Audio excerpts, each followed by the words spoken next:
Oh, I gotta finish this because this is gonna be a doozy. Everybody, Steve here from The Varied Life, and today we are weighing in, giving my 2 cents, which doesn't mean much in the world of interwebs, of the Imane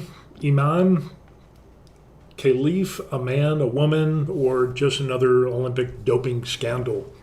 This is very interesting because so many people are divided over this, and it's interesting on how I put out some information that has been found out about this, and all of a sudden people say, "Oh, I'm homophobic, or I'm I'm transphobic, or whatever," and it's like, yeah, apparently a lot of people don't know me. And when you look into the information of this whole situation, for those of you who don't know, I'm sorry for I was rude. My name is Steve, and this is The Varied Life. I do a YouTube channel, and I do some arts and crafts and 3D printing, do some fitness stuff, and I weigh in on, the tea that is going around every once in a while. Currently retired in Korea, and yeah, life is getting interesting. So, with that being said, the thing is that this person here is a boxer. There's actually this person and a Yu-Ting, who two boxers are under great scrutiny. Now, it's interesting because they're in the Olympics, they're fighting for gold, and trying to place and represent their country in their sport, and yada yada yada, all of that, which I totally love. I used to love the Olympics.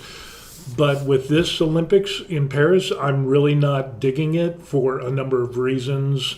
The river that the Seine River or whatever, that has been forbidden for anybody to swim in for the last 100 years. Suddenly, by dumping a bunch of money and people are getting sick. Athletes are getting sick from swimming in there, and that's a whole nother debacle. The walking competition, there's competitive walking. I didn't know that was even a sport, but apparently there is. And there's videos showing this where one foot always has to be in contact with the ground. Otherwise, if both feet are off the ground, then that's running. There's videos of this going around showing that everybody is running and nobody is walking, and nobody has been, pulled from competition. And we're not even going to get into the Last Supper deal or the Feast of Dionysus, which, if you look at the two pictures, you can't even make that. Aside from all of those things, what we're looking at here is this boxing scandal that we have going on, and people have said, here's the deal. These people got tested and for a testosterone gender test, and unfortunately they failed the test. Okay, they failed the test in the Olympics, and yet they're allowed to continue competing. Why do you even have the test then? It doesn't make sense.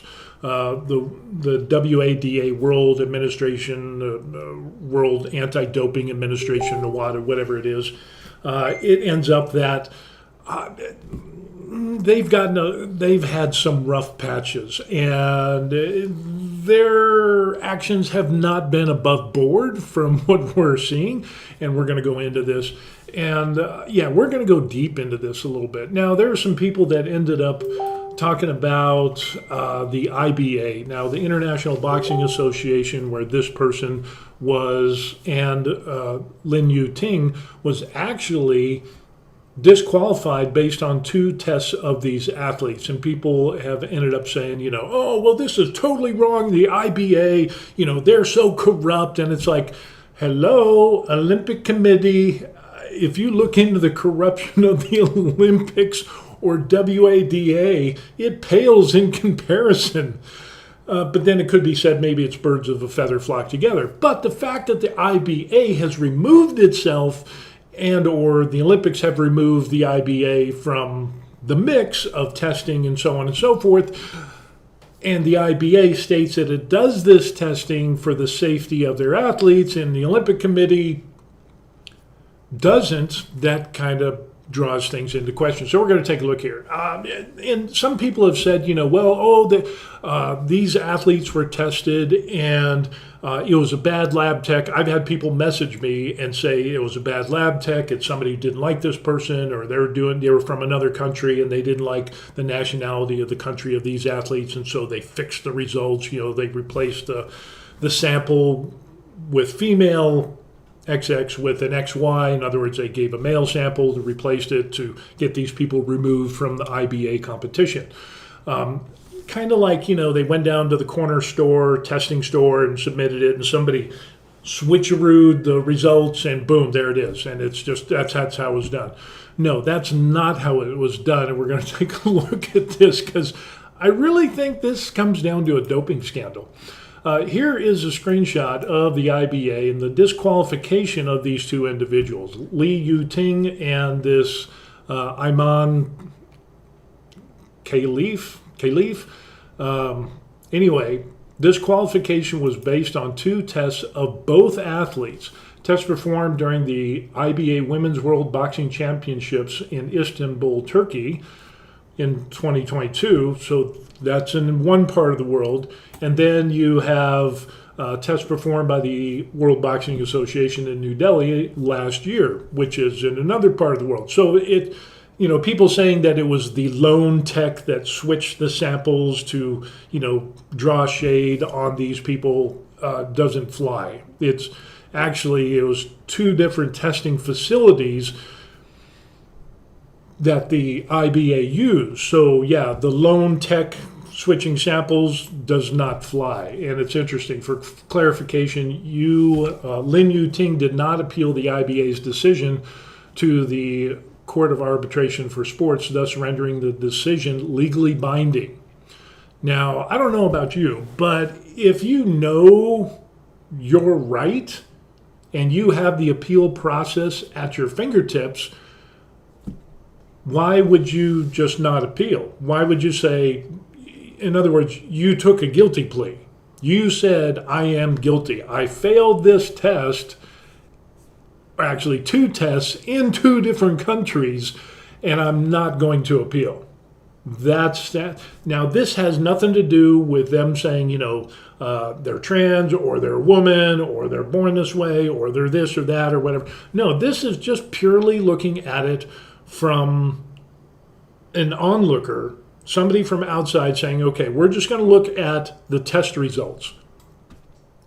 If you're a woman and you know that you're a woman, and why would you accept a guilty plea? Why would you say I'm guilty and say, Pep, I'm not going to appeal? It's interesting because this Imane Khelif initially appealed the decision, but withdrew the appeal during the process, also making the decision legally binding. In other words, what she ended up doing was, I'm going to put in an appeal, but here's the thing. You failed two tests in two different countries, and all of a sudden you're like finding out you need to take another test under stricter conditions in a different lab, clinic, what have you, with more attention to detail, and you withdraw from the process. You're saying I'm guilty. Wouldn't be the first time we've had some Olympic champions refuse the appeal process for doping. Yeah, what are the odds? It's the Olympics, professional sports and Olympics. The committee has rigorously reviewed the endorsed decision made by the World Championships. The IBA remains committed to ensuring competitive fairness in all our events. We express concern over the inconsistent application of eligibility criteria by other sporting organizations, including those overseeing the Olympic Games. The IOC's differing regulations on these matters in which they are not involved raise serious questions about both competitive fairness and athlete safety. Now, this is kind of interesting because we're getting to a point here where people are saying the IBA is crooked, but when you fail DNA tests and you pop up as XY, meaning your test comes out as being a male, that causes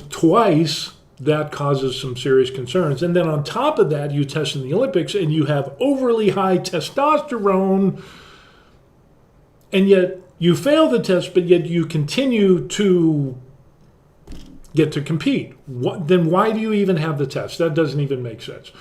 We're going to take a look here at this here, the IBA letter to the IOC in June 2023. Boxer's DNA was that of a male consisting of XY chromosomes. This talks about how these people were disqualified from the International Boxing Association World Championships in New Delhi after 2 tests, one in India amid that tournament and a prior test in Turkey. Interesting. Concluded that the DNA of the boxer was that of a male consisting of XY chromosomes, according to the IBA, more than a year ago.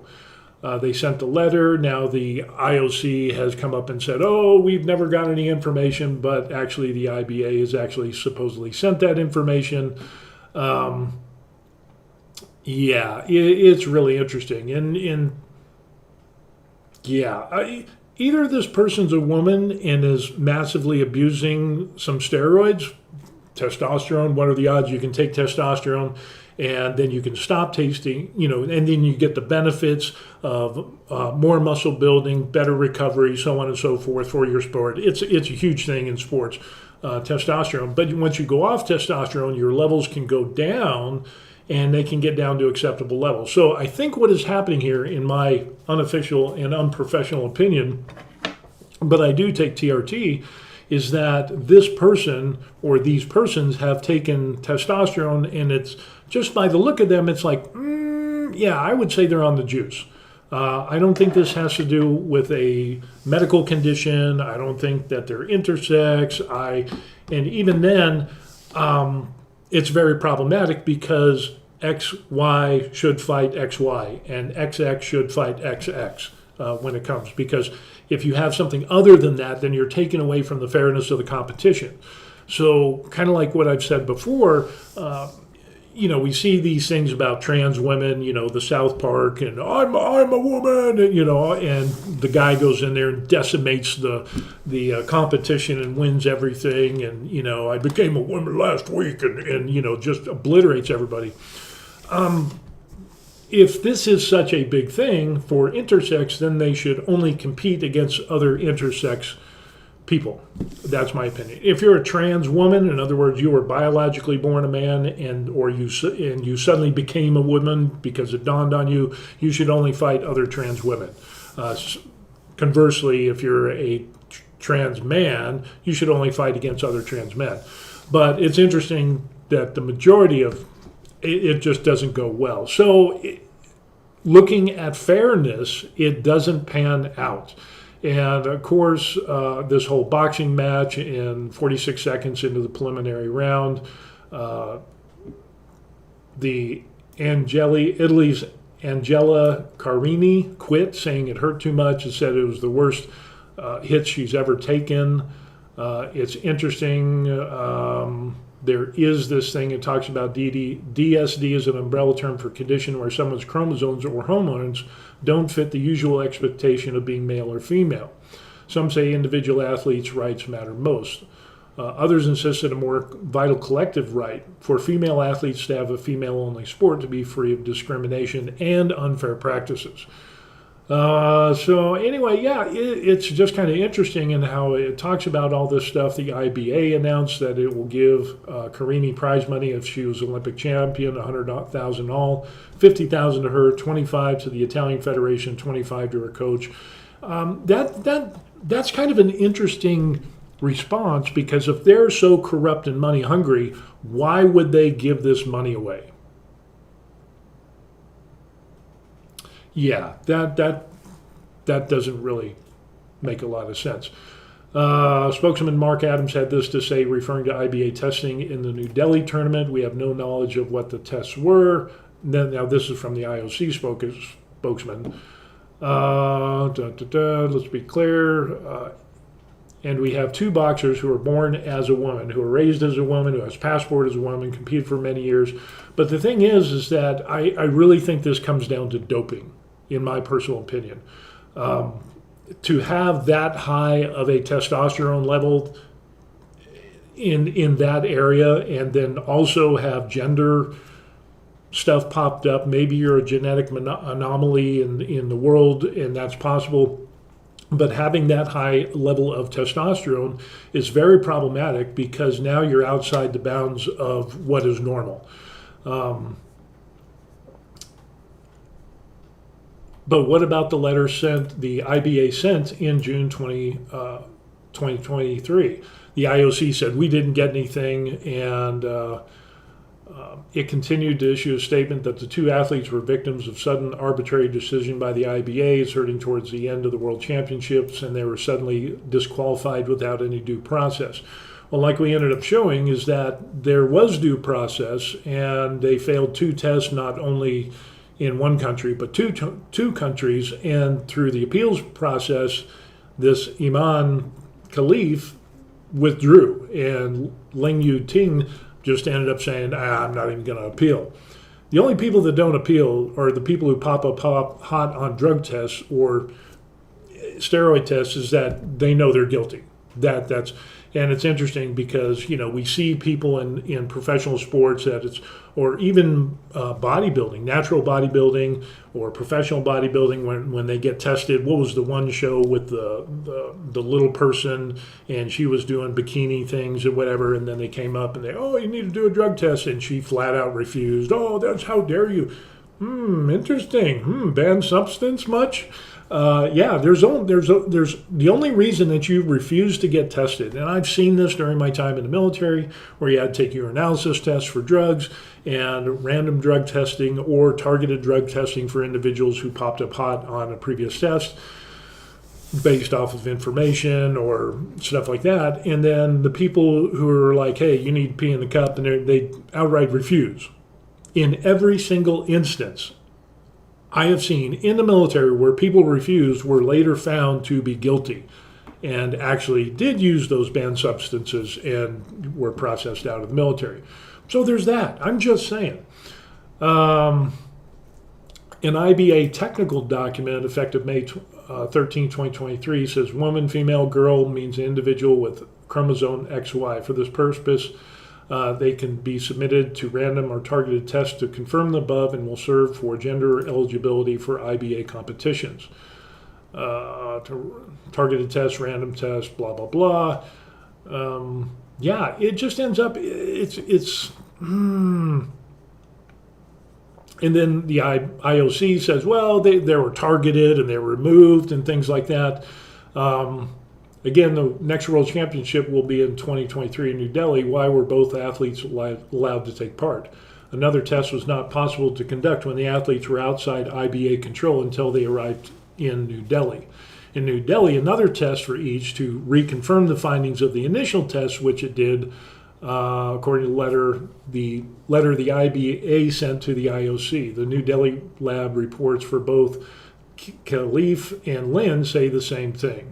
Results are abnormal, and basically females have XX chromosomes and males have XY. Lab results for each depicted XY chromosomes photographically. The IOC asserts both athletes were disqualified without due process, but again, they went through the process. It's just, it's this whole thing, and it's whether they're, I don't know at this point what they are, but all I can go off is say, in my opinion, is that they were doping. You could be 100% women. Maybe there's a genetic component to this where they have different chromosomes, but again, is that really fair? And with the levels of testosterone, I don't think that's really good. Now, history of doping in the Olympics. The famous cases. What are the odds? Oh, yeah. I mean, if you look through the timeline, we see that Russia, Germany, back when they were the bad Germany, being not the East, but the West or East or West, East Germany. Russian figure skaters with this tremzadine, which is a substance banned by the World Anti-Doping Agency, which increases blood flow and oxygenation in the body, and so you can perform better. So we got a bunch of cases here of, doping, and these are the big ones here. But if you look at the history of doping in the Olympics, it's kind of big. And yeah, a lot of East Germans and Russians and, other people jumped on board, China, all of that. So yeah, it's interesting. The IOC took an initiative for more organized battle against doping to the formation of the Anti-Doping Agency. So the International Olympic Committee, which has shown to be kind of corrupt in their dealings in the past. Matter of fact, they've even had where WADA has ended up. Here's an interesting thing. The World Anti-Doping Association, set up by the IOC, has been found to be covering up results and not publishing them of people who failed. And this actually comes into the Chinese teams of swimmers and so on and so forth, and they report it after the fact. So it's like, but in other cases, they report it immediately, but then they don't report it immediately to keep, bad light, bad reputation on certain countries. They seem to show favoritism to China and some other countries versus other countries. And this thing was set up by the IOC itself. Do you think there's a possibility that somebody would be skewing and a little bit of corruption going on? Yeah, I think so. Here's another thing we're going to take a look at, which is very interesting. The number of positive doping results at Olympic Games from 1968 to 2020. This is kind of interesting because we go back to 1968 in the Winter Olympics. Nope. If you start in 1968 in Summer Olympics, 1 was caught. 1972, 1. 1972 Summer, 7. 1976. Let me see if we can get this bigger, because I know you all are like, what the hell is he looking at? I can't read it. So, 1968, there's 1967 Summer, there's 1972 Winter, 1972 Summer, 1976 Winter. Again, every 4 years. Summer is 11, had a dry spell there for winter in the 80s. Winter Olympics in 84, 12 in 84. And what you'll notice is we're getting a lot more as we go over time. What are the odds? With Olympics coming into play about this time frame, with huge dollar signs hanging around their neck, endorsement deals, the whole 9 yards, and then the international prestige for the country who said, hey, we won gold medals in this, that, or the other. And what we're seeing is just like, look at that, just huge numbers. And, it goes back down. Yeah, I would say that's just kind of crazy as we see this huge increase in doping over time. Now, here's another interesting thing. In case you didn't know, this will make you mad. This will make you really mad. Because I didn't know this, and yeah, U.S. lawmakers threaten funding for sports doping program over China Olympic scandal. July 30th, 2024. This is interesting. The president of the World Anti-Doping Agency, which was set up by the IOC, attends a conference, blah, blah, blah. Bipartisan groups of U.S. lawmakers, in other words, Republicans and Democrats, introduced a bill that would cut future funding for the global sports anti-doping system unless sweeping reforms are made. Did you know that taxpayers are giving money to WADA? Did you know this? This is crazy. I mean, I thought, giving money to studying cow farts was bad enough. This is even worse. So, yeah, the World Anti-Doping Association, WADA, which was put up and made by the IOC, receives $3.7 million a year in U.S. funding. Organization faces growing criticism and handling its case involving 23 Chinese swimmers. There's probably more if you go into it. I think WADA looks really bad here. I don't think their position is sustainable, said Democrat Van Hollen or whatever. They unfortunately failed to do its job. So for the people that are saying that the IBA is corrupt, you really need to turn around and point those fingers in the direction of WADA. Made into law, the measure would give the White House Office Drug Control Policy Authority to withhold funding if the organization fails to implement governing reforms. Why are we paying them $3.7 million a year? A year. WADA officials now acknowledge they learned of the positive doping tests in 2021 ahead of the Tokyo Summer Games, which is interesting. They accepted China's explanation that the athletes ingested banned substances accidentally. No independent investigation was conducted. They just suddenly took pseudoephedrine, amphetamines, or any number of banned substances, and it was just by accident. How does 23 Olympic athletes accidentally ingest the same substances? I don't know. The Doping Watchdog organization then kept the matter secret until it was revealed in April of this year by the New York Times.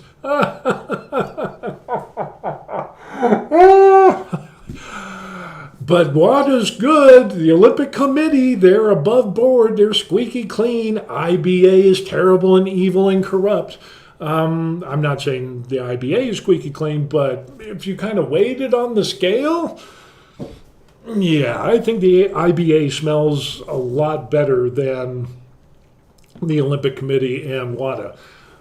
Senator Marsha Blackburn, representative from Tennessee, said her office attempted to communicate directly with WADA in demanding an explanation of handling the drug tests. Instead of working with us to ensure an even playing field, WADA has worked against us at every turn. And we're paying $3.7 million a year to these people, and they don't want to be upright and up forth and transparent in their dealings, while at the same time their goal is to make a level, fair playing field for everybody. The measure passed would allow the White House to withhold money, roughly 8% of the $46 million of the annual budget, unless reforms are made. Where does WADA get the rest of that? Oh, probably from other countries. Because again, it was supposed to be an organization to promote the fairness and a level playing field, and obviously that is not the case. So really, when we're talking about this Imane Khelif and the Lin Yu-Ting, it's not about trans. It's not about, I think it has solely to do with doping, in my opinion. I've had people tell me, oh, you're transphobic, you're homophobic. And this is coming from people who weren't even born when I was working with people who were gay and people who were trans, but it wasn't given that name back then. In the military, before the don't ask, don't tell, people knew who these people were. And I've had people that had alternate lifestyles that worked for me, and I didn't really care. I treated them like a human being. I treated them like everybody else. And if you did your job, you got your kudos, and whatever you do on your time off, that's on you. I don't really care.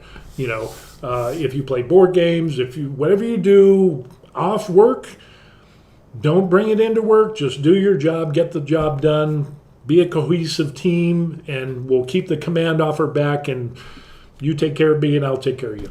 That was my whole thing in the military. So anyway, it ends up, it's funny how these people have tried to label me as transphobic or homophobic or whatever, and it's like, oh, you're scared of trans, and it's like these people aren't trans.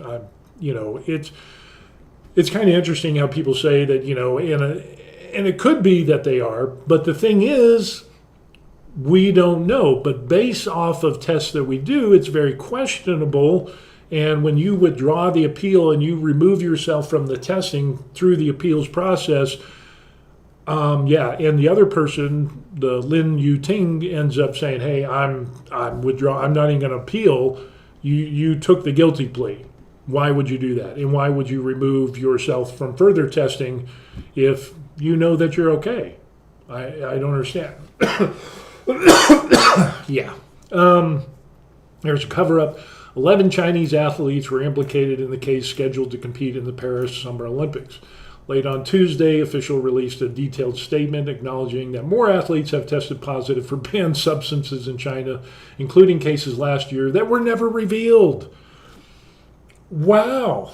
what are the odds? According, the cases were all thoroughly investigated by China's anti-doping agency, concluded that all the athletes were exposed to accidentally banned substances and tainted food, tainted with testosterone, tainted with, a lot of, seriously, why couldn't it just be happy with the MSG? That's all you had to do. WADA thoroughly reviewed the cases in early 2024 due to skepticism and concluded no evidence to challenge contaminated meat as a source of positive tests.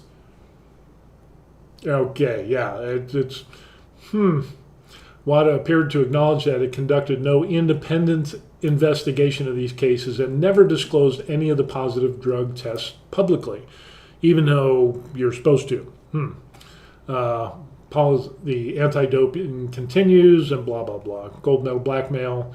Last week, IOC warned it might withdraw from granting of the 2034 Winter Olympics to Salt Lake City, Utah, if the United States continue to pursue multiple probes into WADA's operations. If you got nothing to hide, why are you saying you're going to withdraw the granting of the Winter Olympics to Salt Lake City, Utah, in the United States? Suddenly, the United States says they're going to take away the $3.7 million that they give you every single year because you're not transparent, even though that's what you say you are. Interesting. Speaking in Paris, the head of WADA supported the IOC's move and described U.S. concerns as part of a power play designed to give American officials more clout. I don't understand that. If you're right, then be transparent. If you have nothing to hide, be transparent. I mean, it doesn't really seem to, you know what I'm saying? It just doesn't seem to make sense. So, yeah, it's highly incorrect for one country to try to impose jurisdiction on anti-doping decisions on the rest of the world. The United States just wants transparency. And when you have documented history from your own information that you didn't release and then release later, and then you're like, but you're supposed to release it, and you hide stuff from the public, and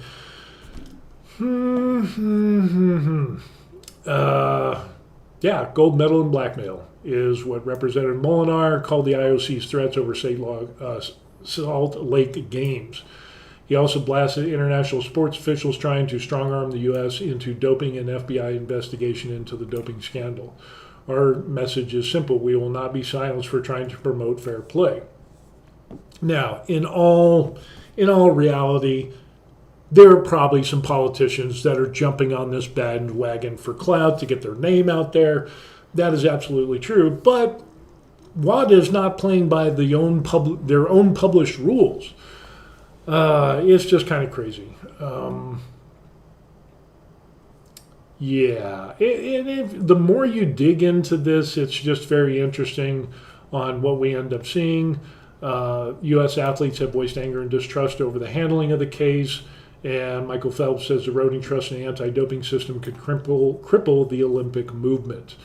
If we continue to let this slide any farther, the Olympic Games might not even be there, Phelps testified. So, which this guy, Michael Phelps, has got more Olympic medals than anybody in history. He's got more medals than some countries have ever gotten during the entirety of their participation into the Olympics. So, with that being said, it's very interesting that we see this thing. And, even then, is it a genetic anomaly? Then that gives an unfair advantage against people who don't have that same genetic anomaly. So, in other words, there is no level of fair play if you have this, Lin Yu-Ting and this Imane Khelif.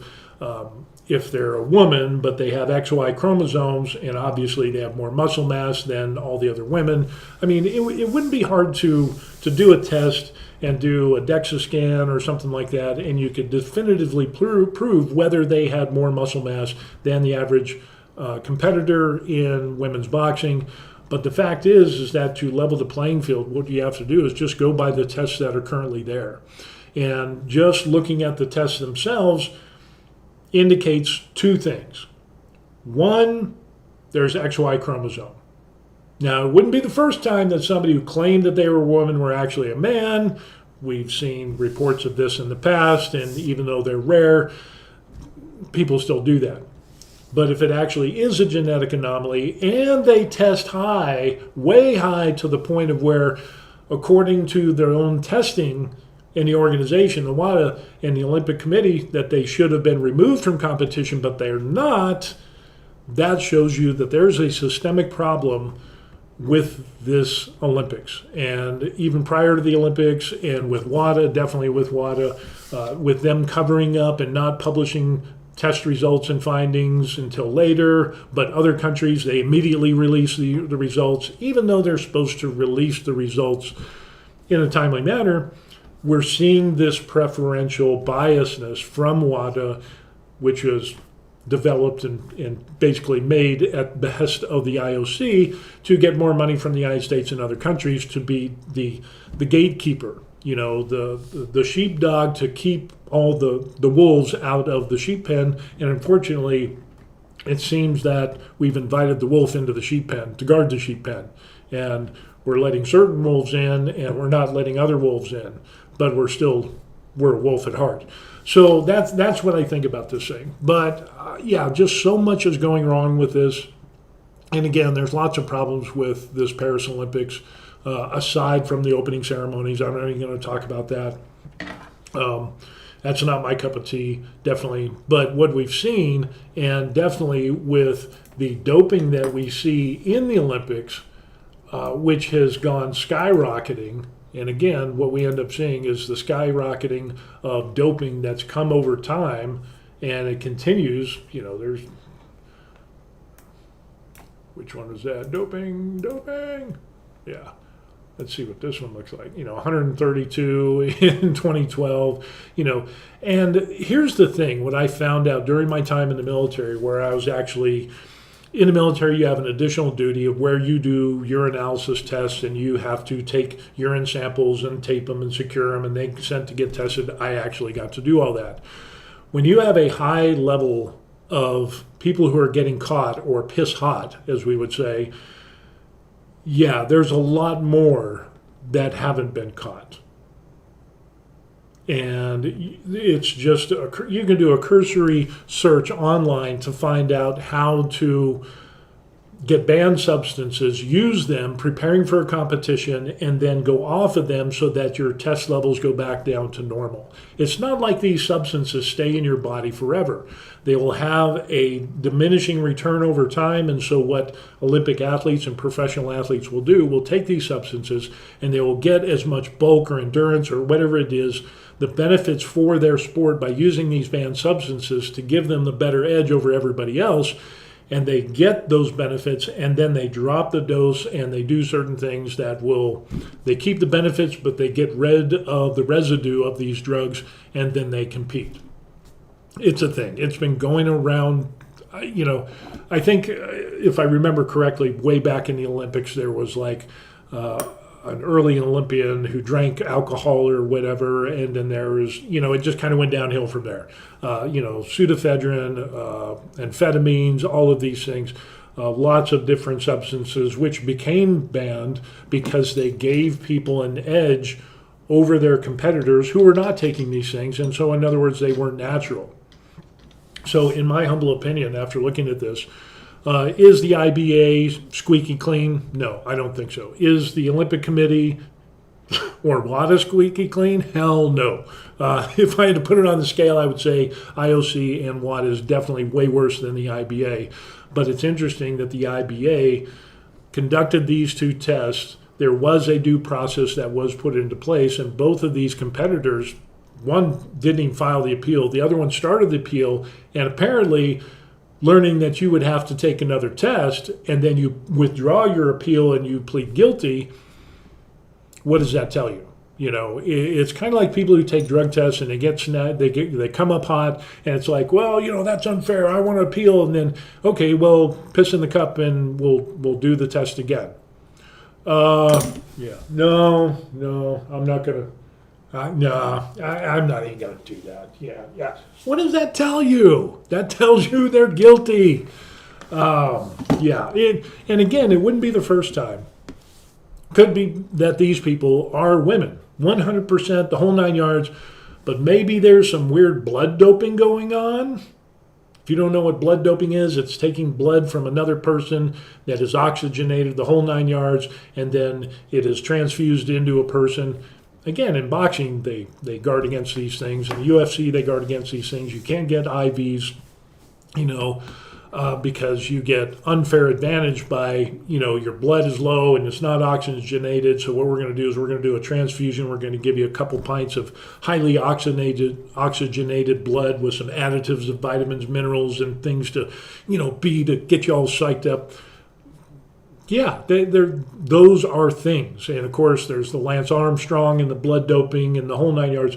If you look into the world of doping in professional sports and the Olympics, you would be amazed. I mean, I wish I would just have been ignorant of all this and just be like, oh, yeah, they jumped high and they ran fast and just be happy. But you can't, unfortunately. So I really think this comes down to a doping scandal.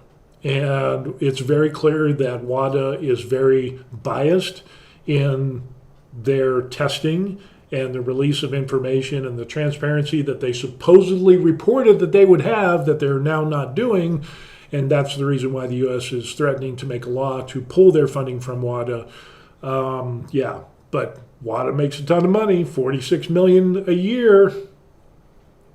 Do you think some money changed hands a little bit? But hey, kind of rubbing of the palms. Yeah, China, rubbing hey, come to dinner with us. And, sliding that envelope across the table. And then suddenly those test results are just not published.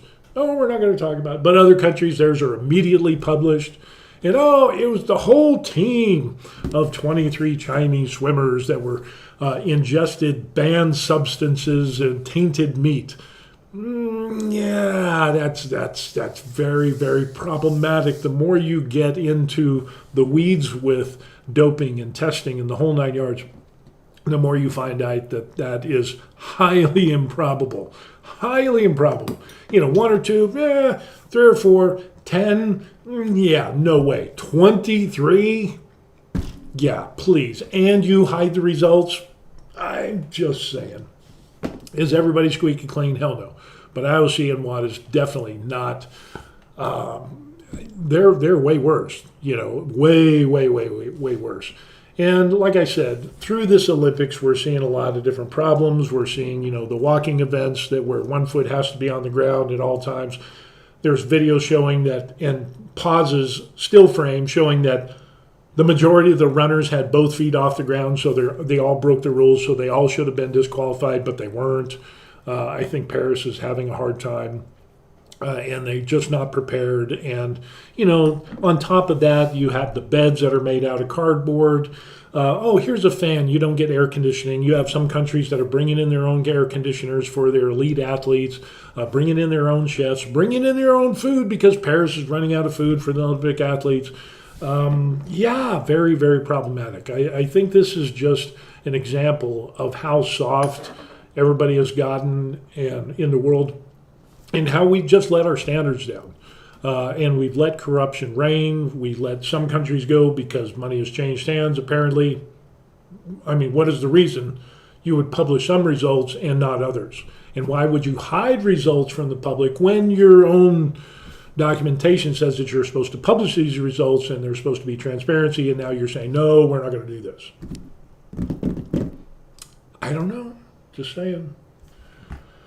But yeah, I've already had to block and ban some people because they claimed that I was transphobic and so on and so forth. And I've actually had trans people work for me and had great relationships with these people. And what they do in their off time doesn't really matter to me. If you want to pretend to be a woman, then be a woman. But all I really cared about was do your job, and we'll we'll enjoy work, we'll have a good time, and somebody likes NASCAR, the other person doesn't. Somebody likes this, they're heterosexual, and this person doesn't. Somebody, I don't know, likes anime, other people like D&D, other people like NFL, somebody likes hockey. It doesn't really matter to me, as long as we get the job done. And it's funny because the people I've had to block and ban are those that claim that I'm homophobic or transphobic. I've been working with people like this longer than they've been alive. So, it is so hilarious. I just don't get it. But I think there needs to be a level playing field. So when we talk about women's sports, it should be XX. XX against XX, and there should be no abnormally high testosterone levels. And again, we know people are doping. We know probably, I don't know, one article I read said that 40 to 50, maybe even 60% of the athletes are doping at some way, shape, or form. Another one I read said it was like 70, 80%.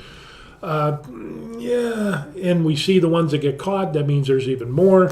It's just, it's happening, But the thing is, when you take away the fairness of a competition, which is, now this is totally different, on a totally different subject. If you have a man like the Leah Thomas thing or whatever, the guy who placed 700th in men's swimming, and then all of a sudden he became a woman, and all of a sudden he goes to the top. That's an unfair advantage. That's where, but he's a woman. Nope, doesn't have a uterus, doesn't have a period every 30 days or whatever. Not going to go through menopause, later in life. You're going to have to get a prostate exam. Facts are facts. Things, these facts do not lie.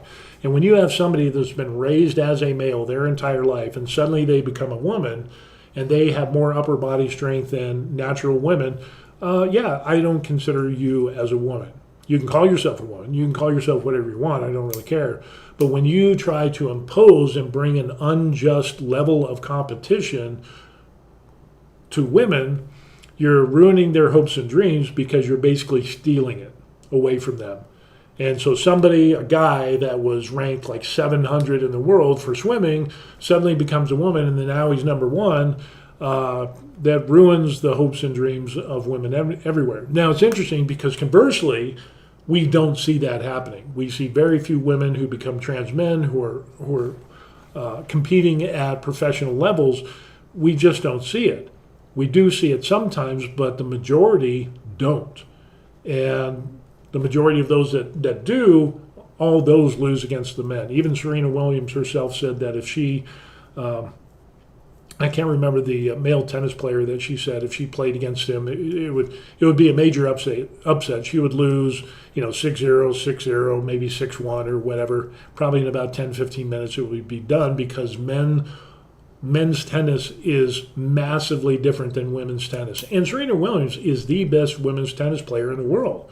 But even she acknowledges by playing male players, it's not in the same arena. So when you start bringing men who claim to be women into women's sports, of course, statistically, they're going to do a lot better. And unfortunately, that doesn't level the playing field. That makes it unlevel and gives it biasness and to somebody who, So anyway, we're just going to go into that. So that's what I think about all this. This is very interesting. So for the people out there that are, is this Imane Khelif and Lin Yu-Ting, are they men pretending to be women? Are they genetic anomalies? If they are genetic anomalies, and that is truly what is going on here, and that's why they have such huge testosterone levels, again, that's not natural. It's kind of like saying, well, they're women, so they should be able to compete. It's natural for them. Well, being a genetic anomaly is not the norm. Again, it's kind of like saying, a baby born without legs, well, that's natural. No, it's not. It's for the norm, a normal baby has 2 legs, 2 arms, all their working parts, and the whole 9 yards. For somebody that was born, a baby that was born with 3 legs or 4 legs or some genetic anomaly, that is not normal. And I think that's the problem, is that people have gotten, if this is the case, this abnormality is not fair to all of the others that fall within a range of normal testosterone testing. So in other words, it gives them an unfair advantage. That's all I'm saying, you know. Maybe they should have their own little corner and their own little games in the Olympics and own medals where people like that can compete against people like themselves, and again have a level playing field instead of having a serious advantage over people who have lower testosterone levels. And again, if you watch the fight of these people, yeah. And the first thing that I saw as I was watching that, I was like, somebody's juicing.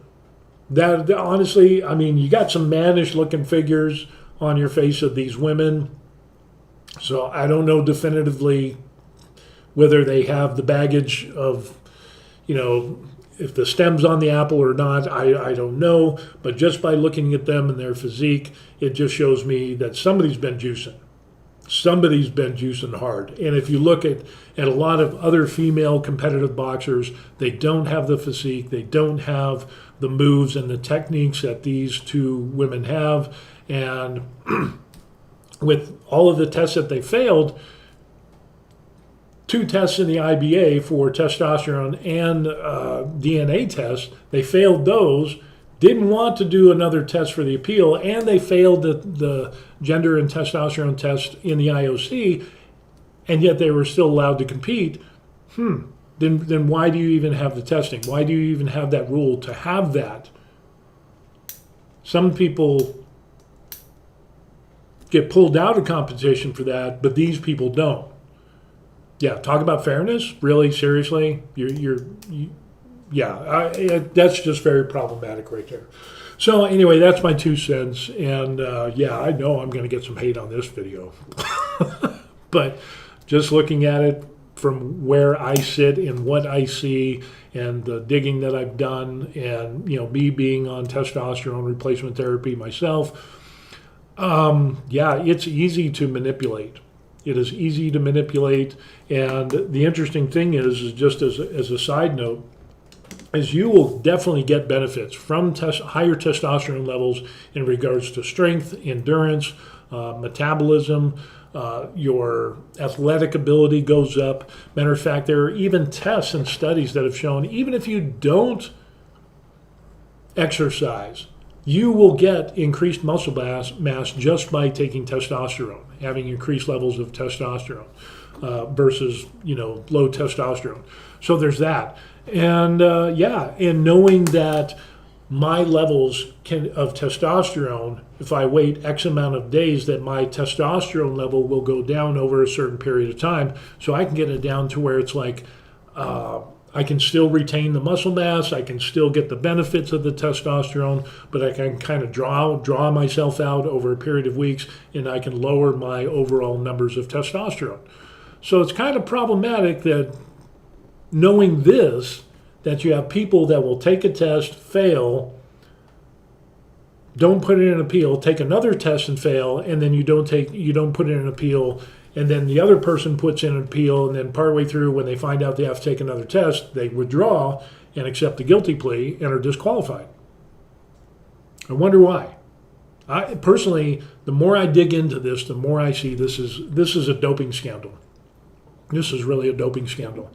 And it'll be interesting.